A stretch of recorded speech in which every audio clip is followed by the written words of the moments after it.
Hello viewers, welcome to my சமையல் show. இன்றைக்கி நாம் பார்க்க போகிறது சுவையான வாழைத்தண்டு முட்டை பொடிமாஸ். நீங்கள் நம்ம சேனலுக்கு முதல் முறையாக வரீங்கன்னா கீழே இருக்கிற சப்ஸ்கிரைப் பட்டனை ப்ரெஸ் பண்ணி பக்கத்தில் இருக்கிற பெல் பட்டனை கிளிக் பண்ணுங்கள். இப்போ வாங்க எப்படி செய்யலான்னு பார்க்கலாம். வாழைத்தண்டு சுத்தம் செய்து வாழைத்தண்டில் இருக்கிற நார்களை விரல்களால் சுருட்டி தண்டை பில்லையாக கட் பண்ணி வச்சுக்கணும்.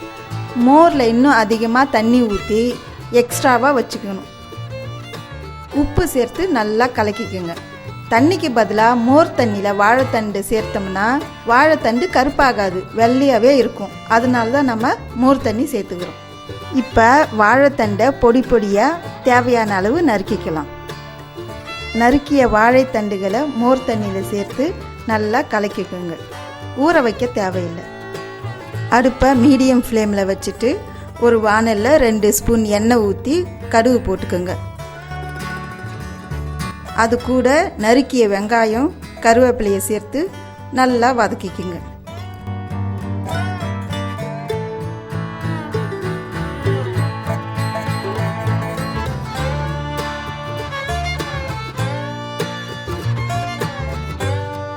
அதனோட மோரில் போட்டிருக்கிற வாழைத்தண்டை சேர்த்துக்குங்க.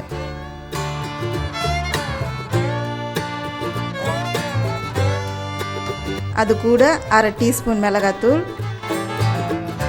1/2 டீஸ்பூன் தனியாத்தூள், 1/2 டீஸ்பூன் உப்பு சேர்த்து நல்லா வதக்கிக்கணும்.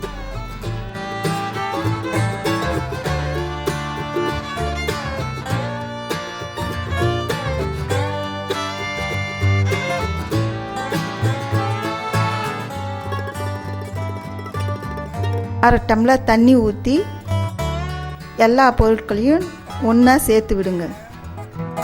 தண்ணி சுண்டின பிறகு முட்டையை உடைச்சி ஊற்றிக்கலாம். நான் 2 முட்டை ஊற்றிருக்கேன். உங்களுக்கு எத்தனை முட்டை தேவையோ அத்தனை முட்டையை சேர்த்துக்கலாம்.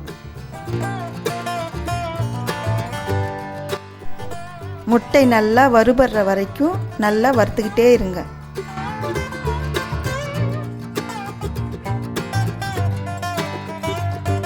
இப்போ வறுத்த முட்டையை ஒரு பவுலில் மாற்றிக்கிட்டா சுவையான வாழைத்தண்டு முட்டை பொடிமாஸ் ரெடி. இந்த சமையல் பிடிச்சிருந்தா லைக் பண்ணுங்கள், ஷேர் பண்ணுங்கள், மறக்காமல் கீழே இருக்கிற சப்ஸ்கிரைப் பட்டனை ப்ரெஸ் பண்ணுங்கள். நன்றி.